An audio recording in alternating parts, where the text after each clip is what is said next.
Hello, and welcome to today's online intelligence briefing focusing on the strategic tensions between NATO and Russia.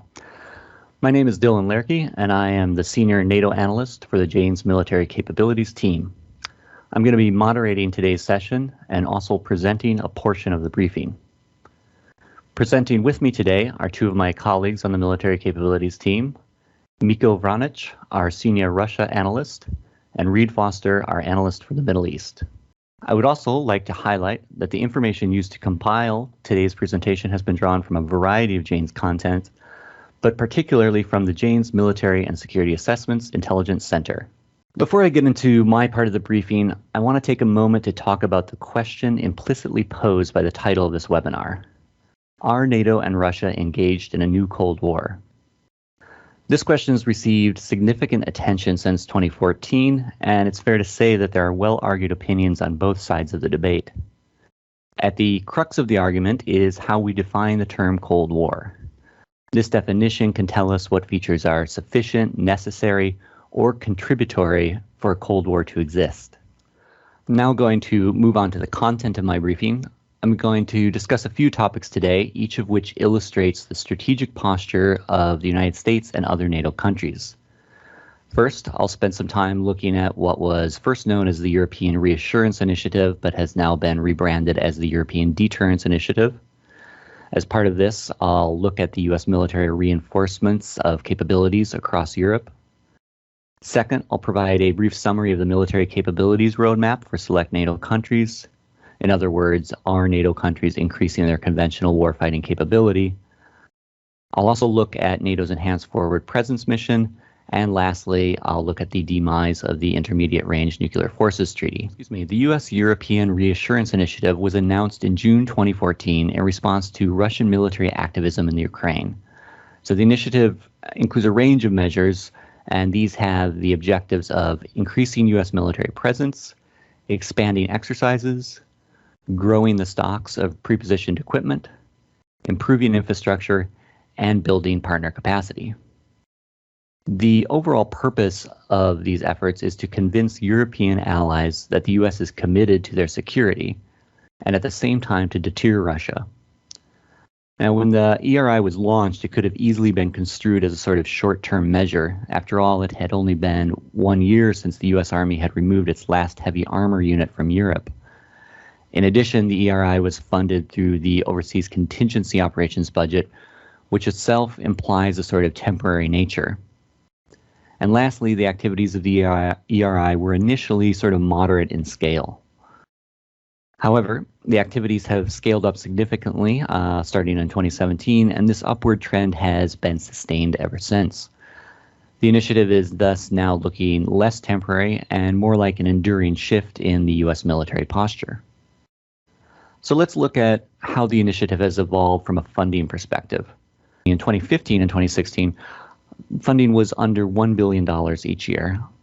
2017 was the first large increase in funding, being more than quadrupled compared to 2016. The funding increased again in 2018 and again in 2019, each time by well over $1 billion.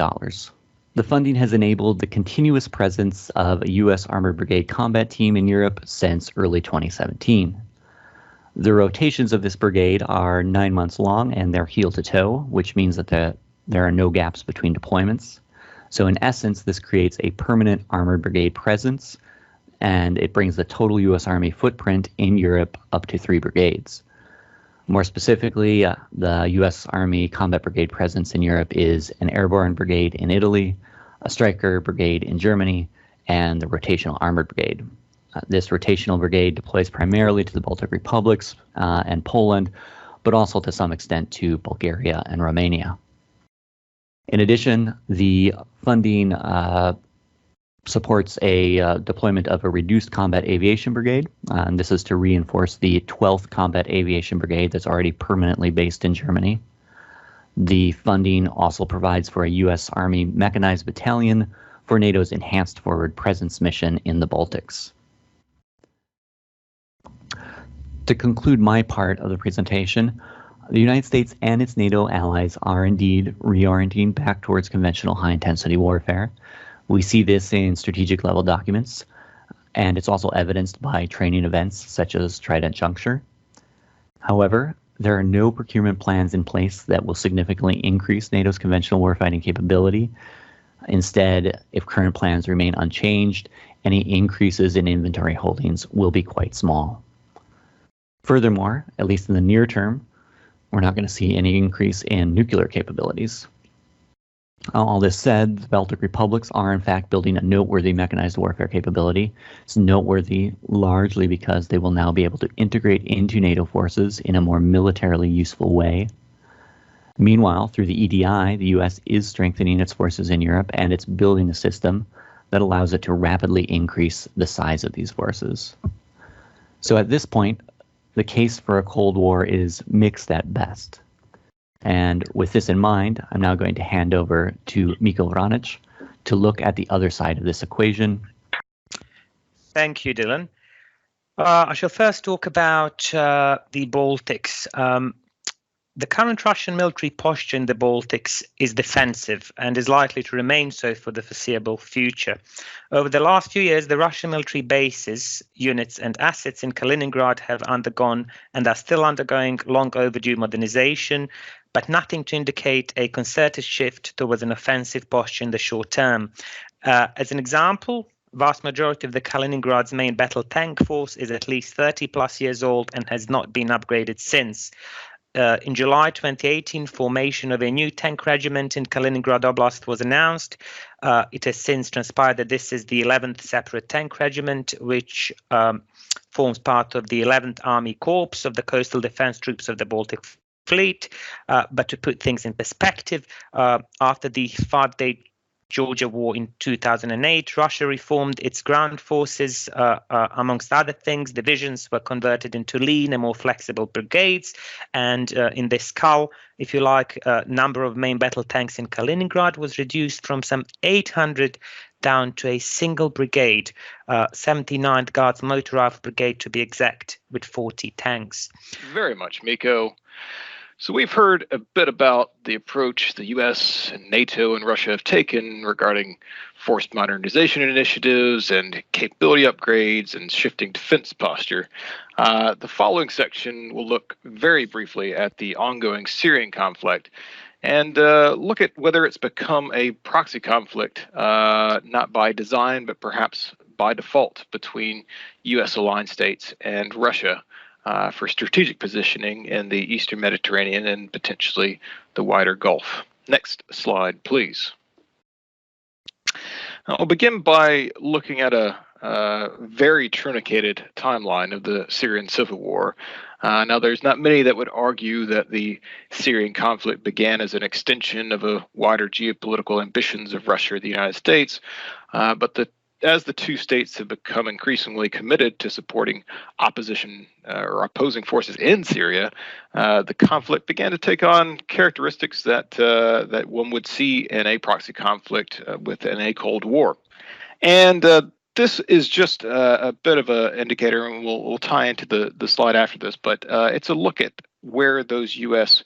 airstrikes have occurred, and you can see they're centrally up and down the Euphrates River in that central portion of Syria, and this is one of the more active corridors that Islamic State and other extremists have operated.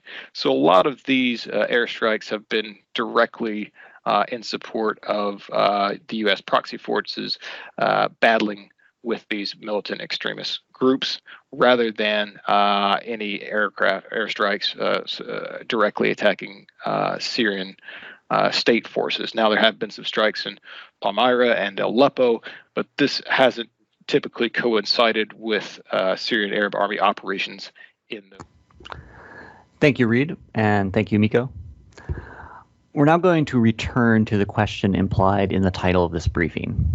Are NATO and Russia engaged in a Cold War, a new Cold War? We don't expect to settle this debate, of course, after only a 1-hour briefing. It's far too complex for that. However, we do believe we can add to the discussion. First, the military postures do have the look of a Cold War, since we see more forces at the interface areas, and each side is also seeking to meet the other side wherever they appear, be that in the Ukraine, the North Atlantic, or Syria. However, the military capability roadmaps do not indicate a Cold War, since we aren't seeing large increases in conventional warfighting capability in NATO or in Russia. So what about this matter of intensity?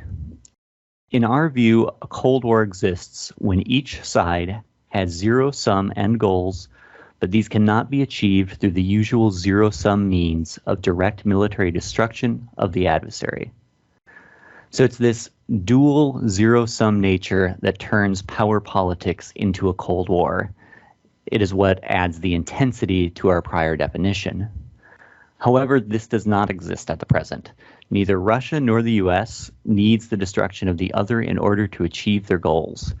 In Syria, we saw that both NATO and Russia were able to achieve their primary aims, these being the destruction of the Islamic State and the protection of a regional ally, respectively. Regarding the INF Treaty, both the United States and Russia benefit in a way from its end. The US is now free to confront China as it chooses, and Russia can build up its capabilities to help counter for the fact that it would not likely have air superiority against NATO. So again, these interactions have not proven to be zero-sum. So with that said, our view is that the necessary features of a Cold War are not present, even though there are some contributory features that make a Cold War possible in the future. So it's on that note that I'm going to conclude.